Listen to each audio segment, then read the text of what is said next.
মৰমৰ ছাত্ৰ-ছাত্ৰীসকল, বহুদিনৰ মূৰত মই আজি তোমালোকৰ কাৰণে এটা বিষয় লৈ আহিছোঁ। বিষয় মানে ঠিক আজি এটা কবিতা লৈ আহিছোঁ আৰু এই কবিতাটোৰ সম্পৰ্কত বহু ছাত্ৰ-ছাত্ৰীয়ে আচলতে কয় যে কবিতাটো কিছু পৰিমাণে জটিল। সেইকাৰণে মই যিমান পাৰোঁ মই তোমালোকৰ কাৰণে কিছু সহজ কথাত বুজাবৰ কাৰণে চেষ্টা কৰিম। আৰু কবিতাটো হৈছে আমাৰ জ্ঞানপীঠ বঁটা বিজয়ী নীলমণি ফুকনৰ এটি বিখ্যাত কবিতা, ওলমি থকা গোলাপী জামুৰ লগ্ন। পোনপ্ৰথমেই এটা কথা ক'ব লাগিব যে অসমীয়া সাহিত্যৰ যি ক্ষেত্ৰ, সেই ক্ষেত্ৰখন যদি আমি চাওঁ তেতিয়াহ'লে এটা বস্তু দেখা পাওঁ যে এই ক্ষেত্ৰত কবিতা বিশেষভাৱে চহকী আৰু আগবঢ়া। কবিতাৰ ক্ষেত্ৰত আধুনিকতাৰ আচলতে বিচাৰ কৰাটো এটা জটিল কথা, কিয়নো মানুহৰ সভ্যতাৰ অথবা বিৱৰ্তনৰ প্ৰতিটো অগ্ৰগামী খোজেই আধুনিক আৰু ই মনৰ চিৰন্তন আৰু চিৰগতিশীল জীৱনৰ এটা নতুন ৰূপ বুলি তাক কোৱা হয়। পোনপ্ৰথমে যদি এটা কথা কওঁ বা কবিতা কি বা কবিতা সম্পৰ্কে আমি যদি কওঁ তেতিয়াহ'লে আমি এটা কথা গম পাওঁ যে কবিতা হ'ল মানুহৰ আৱেগ অনুভূতিৰ সৈতে গভীৰভাৱে সম্পৰ্কিত এক মননশীল কলা। আৰু কবিতাৰ ক্ষেত্ৰত যদি আমি চাওঁ যে আধুনিক সম্পৰ্কে আমি কোৱা কথাটো যদি আমি তেনে মন কৰোঁ তেতিয়াহ'লে গম পাওঁ যে আধুনিক সম্পৰ্কে ব্যাখ্যা কৰাটো এটা জটিল, কিয়নো নতুন যুগৰ চিন্তা আৰু চেতনা যি সাহিত্যত প্ৰতিবিম্বিত হৈ উঠে সেই সাহিত্যক সাধাৰণ অৰ্থত আধুনিক বুলি ক'ব পাৰি।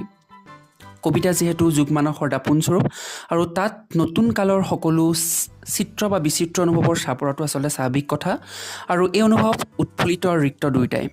আমি যদি এটা কথা লক্ষ্য কৰোঁ দেখিম যে ব্যস্ত, অস্থিৰ, হতাশা, প্ৰত্যাশা মনৰ প্ৰতিফলন এই কবিতাসমূহৰ মাজত স্পষ্ট ৰূপত দেখা পোৱা যায়। এই সময়ছোৱাত যিসকল কবিয়ে তেওঁলোকৰ কবিতাৰ মাধ্যমেদি এটা নতুন ধাৰণাৰ সৃষ্টি কৰিব বিচাৰিছিল তাৰ ভিতৰত নীলমণি ফুকন আছিল অন্যতম। তেওঁৰ আন কিছুমান কবিতা আছে, তাৰ ভিতৰত আমি যদি চাওঁ তেতিয়া গম পাম যে সূৰ্য হেনো নামি আহে এই নদীয়েদি, নিৰ্জনতাৰ শব্দ আৰু কি নৈশব্দ, ফুলি উঠা সূৰ্যমুখী ফুলটোৰ ফালে, কাঁইট গোলাপী জামুৰ লগ্ন। এই তেওঁৰ 7খন কবিতা পুথিৰ জৰিয়তে তেওঁ কাব্য সাহিত্যৰ ভঁৰাল আচলতে চহী কৰি থৈ গৈছে। আৰু এই কবিতাসমূহৰ মাজত তেওঁৰ যি ওলমি থকা গোলাপী জামুৰ লগ্ন, সেই কবিতাটো এটা বিখ্যাত কবিতা। কবিতাটো আমি লক্ষ্য কৰিলে দেখা পাম তাত 9টা স্তৱক আছে আৰু প্ৰতিটো স্তৱকেই আচলতে চিত্ৰ স্থাপত্যৰে পৰিপূৰ্ণ। কবিয়ে পোনপ্ৰথমেই যে শূন্যতাৰ উপলব্ধিৰে আৱৰি থকা ওলমি থকা গোলাপী জামুৰ লগ্ন কবিতাটিত কবিৰ বিষাদ প্ৰৱণতাৰে আৱৰি থকাৰ লগতে হতাশা আৰু অসহায় ভাৱৰ এখনি সুন্দৰ ছবি প্ৰতিফলন ঘটাইছে। সেই অসহায় অৱস্থাৰ বিভিন্ন সময়ক বুজিবলৈ কবিয়ে কবিতাটোত ভালেমান প্ৰতীকৰ ব্যৱহাৰ কৰিছে।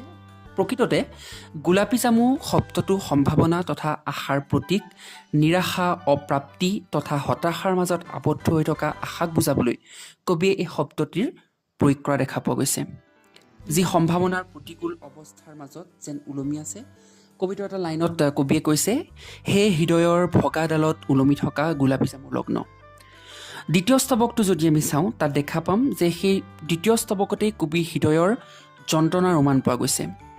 বিপৰ্যস্ত পৰিৱেশে যেন কবিক যন্ত্ৰণাকাতৰ কৰি তুলিছে আৰু সেই যন্ত্ৰণা প্ৰকাশ কৰিবলৈ কবি যেন ব্যাকুল হৈ পৰিছে। তথাপি যেন কবিৰ তেওঁৰ হৃদয়ৰ ভাষা ক'ৰবাত হেৰাই গৈছে, কিবা কম বুলিও যন্ত্ৰণাত বোবা হৈ পৰা কবিয়ে শেষত এশাৰী কথাৰ আশ্ৰয় লৈছে, যি শাৰী কথাত তেওঁ হাতৰ মুদ্ৰাৰ কথা ব্যৱহাৰ কৰিছে। তেওঁ কৈছে, কাহানিও নিৰাদিত হৈ নুঠা কিছুমান শব্দৰ হাতৰ এটা মুদ্ৰা। গতিকে দেখা পোৱা যায় যে ফুকনৰ যিবিলাক কবিতা বা নীলমণি ফুকনৰ কবিতাৰ আলোচনা কৰিবলৈ আমি যেতিয়া যাওঁ তেতিয়া আমাৰ প্ৰথমেই চিত্ৰপয়াসী বৈশিষ্ট্যটোৰ কথা আমাৰ চকুত পৰে। আৰু এই কবিতাটোত বৰ্তমান সময়ৰ অৱক্ষয়ী ৰূপটিৰ কবিতাটিৰ মাজেৰে বিভিন্ন চিত্ৰকল্পৰ মাজেৰে কবিয়ে ফুটাই তুলিছে। তাৰ ভিতৰত আমি যদি চাওঁ দেখা পাম নদী, সামুদ্ৰিক চৰাই, বৰফ, ভগাজাল, গোলাপী জামু আদি শব্দবোৰৰ গাত আউজি চিত্ৰকল্পৰে কেন্দ্ৰীয় ভাৱটিক স্পষ্ট ৰূপত প্ৰকট কৰি তুলিছে। আৰু প্ৰত্যেকটো বাক্যতে আচলতে অন্তৰ্ভুক্ত হৈছে কবিৰ নতুন ব্যঞ্জনা। আৰু কবিতাটিৰ তৃতীয় স্তৱকত তেওঁৰ কবিয়ে যি বুকুৰ যন্ত্ৰণা বা হৃদয়ৰ যি বিষাদ, সেই যন্ত্ৰণাক বুজাবলৈ তেওঁ যি বাক্য ব্যৱহাৰ কৰিছে কবিতাটোত সেয়া আছে, মই কৈ দিছোঁ তথাপিতো। তাত কবিয়ে কৈছে যে জুই জ্বলি থকা নগৰৰ ওপৰত উৰি ফুৰা এটা সামুদ্ৰিক চৰাই, ক্ৰমশ মৰি অহা এটা আঙুলি, বৰফ হৈ অহা এটা জুৰি। আৰু এই জ্বলি থকা জুই একুৰাৰ মাজেৰে উৰি যোৱা চৰাইটিৰ বৰ্ণনাই কবিক যেন ক্ৰমশ মৃত্যুৰ গৰাহলৈ ঠেলি দিছে। মৰি অহা আঙুলিটোৰ দৰে জুৰিৰ পানীখিনি বৰফ হৈ অহাৰ দৰে কবিৰ অন্তৰখনো ক্ৰমে ধ্বংস হৈ আহিছে। আৰু সেই কবিয়ে কৈছে এটা স্তৱকত, অন্তৰৰো অন্তৰ খহাই বৈ যোৱা তপত লাভাৰ আন্ধাৰ পাগলা দিয়া। আৰু এই যে পাগলা দিয়া শব্দটো তেওঁ ব্যৱহাৰ কৰিছে, সেই পাগলা দিয়া আচলতে সাধাৰণতে আমি গম পাওঁ যে ধ্বংসৰ প্ৰতীক, যিয়ে মুহূৰ্ততে ৰাতিৰ ভিতৰতে শেষ কৰি দিব পৰা সকলো সত্তা। এই ভয়াৱহতাৰ দৰে কবিৰ অন্তৰ যেন বৰ্তমানৰ ভয়াৱহতাতেই নিচ্ছন্ন কৰাৰ উপক্ৰম কৰিছে। ফলত কবিৰ জীৱনটো ডিঙিলৈকে ডুব গৈ থকা দুখ বেদনাৰ এটি দীঘল গান হৈ পৰিছে। আৰু কবিয়ে এই সম্পৰ্কে তেওঁ এটা স্তৱকত কৈছে যে ডিঙিলৈকে সাগৰত ডুব গৈ থকা দীঘল এটা গান। আৰু এই কবিতাটোৰ মাজত কবিয়ে আৰু এটা কথা কৈছে যে বতাহৰ শূন্যতাৰ গভীৰতা নিশাৰ উন্মুক্ত বাহি হৈ সেই শেষত কবিয়ে যেন উপলব্ধি কৰিছে সেই চিৰসত্য মৃত্যুৰ জাননী, হাতৰ সেই প্ৰাচীন শীতলতা। আৰু এই শীতলতা মৃত্যুৰে প্ৰতীক। সম্ভাৱনাৰে আৰম্ভ হৈ কবিতাটিৰ মৃত্যুৰে সমাপ্তি ঘটা দেখা পোৱা গৈছে। কবিতাটিত প্ৰকৃততে আশা, নিৰাশা, প্ৰাপ্তি, অপ্ৰাপ্তি, জীৱনৰ আৰু মৃত্যুৰ সংযোগ ঘটিছে। এই সম্পৰ্কে এটা কথা বিশেষভাৱে গম পোৱা যায় যে আমি যদি চাওঁ তেতিয়াহ'লে গম পাম যে তেখেতৰ যিমানবোৰ কবিতাৰ সেই চিত্ৰকল্পসমূহত এটা বিশেষ প্ৰৱণতা হ'ল যে তেখেতে ইন্দ্ৰিয়ানুভূতিক, আনকি শ্ৰৱণ শক্তিৰ যোগেদি হোৱা ইন্দ্ৰিয়াভূতিকো প্ৰায় দৃষ্টিৰে ধৰি ৰাখিব পৰা ৰূপ দিবলৈ তেওঁ চেষ্টা কৰে। আৰু শ্ৰৱণাভূতিক নেত্ৰকাৰ্য ৰূপ দিয়াৰ উদাহৰণ কবিতাটোত প্ৰত্যক্ষভাৱে দেখা পোৱা গৈছে। এটা স্তৱকত তেওঁ কৈছে, মই কৈ দিছোঁ স্তৱকটো, যে কাহানিও নিনাদিত হৈ নুঠা কিছুমান শব্দৰ হাতৰ মুদ্ৰা, আৰু মাজত কিছুমান আছিলে, আপোনালোকে মূল কবিতাটো চাব। আৰু শেষত তেওঁ এটা কথা কৈছে, ডিঙিলৈকে সাগৰত ডুব গৈ থকা এটা দীঘল এটা গান। এনে উদাহৰণ তেখেতৰ কবিতাত বিভিন্ন ধৰণে পোৱা যায় বা বহুত আছে। আৰু এই ফুকনৰ যি কবিতাৰ যি অভিঘাত পাঠকৰ মনত চিত্ৰশিল্প আৰু ভাস্কৰ্যৰ আচলতে অভিঘাতৰ দৰে। এনে চিত্ৰপয়া গোলাপী জামুৰ লগ্ন কবিতাটোত খুব সুন্দৰ ওপৰত প্ৰকট হোৱা দেখা পোৱা গৈছে। আৰু বিশেষকৈ কবিতাটোৰ এটা বিশিষ্টতা বুলি ক'ব লাগিব আচলতে চিত্ৰকল্পৰ যি প্ৰয়োগ। চিত্ৰকল্প আমি সকলোৱে জানো যে কবিৰ এখন কল্পিত চিত্ৰ, আৰু যাৰ আক্ষৰিক অৰ্থ ছবিৰ নিচিনাহে, কিন্তু আচলতে সি ছবি নহয়।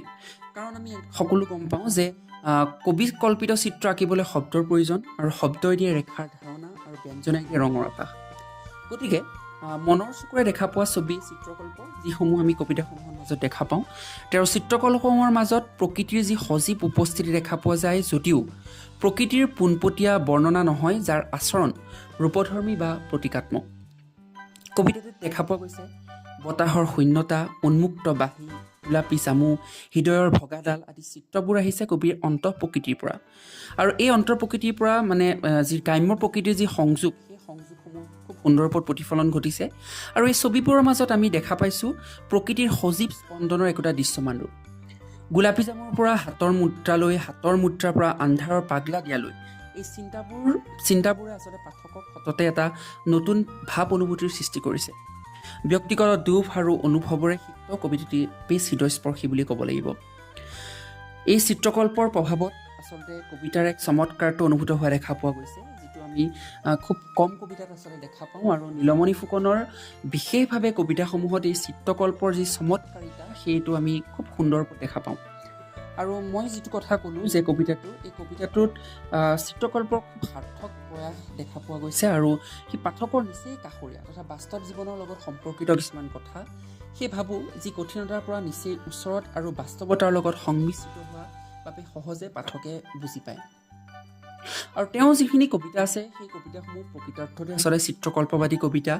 আৰু এই চিত্ৰকল্পৰ যি স্থান বা তেওঁৰ কবিতাত যি চিত্ৰকল্পৰ প্ৰয়োগ বা কেনেকৈ ব্যৱহাৰ কৰে, সেই সম্পৰ্কে তেওঁ যি এখন বিখ্যাত তেওঁৰ এখন কবিতা পুথি, মই আগত কৈছোঁ যে সাগৰতলী শংখ, সেই সাগৰতলী শংখৰ কাব্যপুথিত তেওঁ এই সম্পৰ্কে এটা খুব উল্লেখযোগ্য মত আগবঢ়াইছিল। মই কৈ দিছোঁ, তেওঁ কৈছিলে যে মোৰ কবিতা চিত্ৰকল্প প্ৰধান। অৱশ্যে বিধ প্ৰকাৰৰ চিত্ৰকল্প মই ৰচনা কৰা নাই। চিত্ৰকল্পই মোৰ ভাষা, মোৰ ভাৱ বাহন, চিত্ৰকল্পৰ মাধ্যমতেই মই ভাবোঁ আৰু উপলব্ধি কৰোঁ। যে এনেকৈ যদি আমি চাওঁ তেতিয়া গম পাম যে সাৰ্থক চিত্ৰকল্পই কবিৰ অনুভূতিৰ যি চাক্ষুষ ৰূপ পাঠকৰ আগত দাঙি ধৰাৰ উপৰিও শব্দৰে প্ৰকাশ কৰিব নোৱাৰা ব্যঞ্জনাকো মূৰ্ছনাৰে মূৰ্ত কৰি দিলে। আৰু নীলমণি ফুকন তেনে এগৰাকী কবি যাৰ কলমত বা যাৰ কলমৰ মাধ্যমেৰে তেওঁ সেই কবিতাসমূহত প্ৰতীক বা চিত্ৰকল্পৰ প্ৰয়োগ খুব সুন্দৰকৈ দেখা দেখা পোৱা যায়। আৰু আমি যদি চাওঁ গোলাপী জামুৰ লগ্ন এনে এটা কবিতা আৰু যিটো কবিতাত চিত্ৰকল্পৰ সাৰ্থক প্ৰয়োগ ঘটা দেখা পোৱা গৈছে। এতিয়া মই খুব সংক্ষেপে মই আমাৰ যিটো কবিতা সেই কবিতাটোত চিত্ৰকল্পৰ প্ৰয়োগ কেনেকৈ ঘটিছে বা চিত্ৰকল্পবাদী কবিতা হিচাপে গোলাপী জামুৰ লগ্ন এই সম্পৰ্কে কিছু কথা মই ক'বলৈ প্ৰয়াস কৰিলোঁ। বহুখিনি কথা ৰৈ যায়, যিহেতু আধুনিক কবিতা বুলি কোৱাৰ লগে লগে এটা কথা আমাৰ মনলৈ আহে যে চিত্ৰকল্প আৰু প্ৰতীকৰ যিটো প্ৰয়োগ, সেই চিত্ৰকল্প প্ৰতীকৰ প্ৰয়োগে আচলতে কবিতাসমূহক এটা নতুন মৰ্যাদা বা নতুন এটা ধাৰণা আমাৰ আগত দাঙি ধৰে। আৰু এই চিত্ৰকল্পবাদী যিসমূহ কবিতা আছে সেই কবিতাসমূহৰ মাজত আচলতে আমি এটা যি প্ৰত্যক্ষ বা স্পষ্ট এটা ৰূপ, সেই ৰূপটো আমি দেখা নাপাওঁ। আমি কবি ভাৱনাক আচলতে খুব অন্তৰৰ গভীৰতালৈ গৈ আমি সেইখিনি প্ৰকাশ কৰিবলগীয়া হয় বা বুজিবলৈ চেষ্টা কৰিবলগীয়া হয়। আৰু যিহেতু তেওঁৰ কবিতাসমূহ মই কৈছোঁ যে চিত্ৰকল্পবাদী কবিতা বা চিত্ৰকল্পই তেওঁ প্ৰধান, সেয়ে হয়তো এই কবিতাটো বুজাত কিছু ক্ষেত্ৰত অসুবিধা হ'ব পাৰে। মই ভাবিছোঁ যে মই খুব সংক্ষেপে আপোনালোকক কিছু কথা ক'ব বিচাৰিছোঁ, বিশেষকৈ ছাত্ৰ ছাত্ৰীসকলক। তেওঁলোকে এই কবিতাটো সম্পৰ্কে মই বিভিন্ন ক্ষেত্ৰত মই পাওঁ যে কবিতাটো বহু জটিল বা টান। সেইকাৰণে মই কিছু কথা বুজাবলৈ চেষ্টা কৰিছোঁ। মই ভাবি লৈছোঁ যে তোমালোকে বুজি পাইছা, আৰু যদি ভালকৈ বুজি পাইছা তেতিয়াহ'লে মই পুনৰ এটা নতুন বিষয় লৈ তোমালোকৰ ওচৰলৈ আহিম। এইখিনি কথা ক'লোঁ, কৈ পেলাই মই মোৰ ক'বলৈখিনি সামৰণি মাৰিলোঁ। ধন্যবাদ।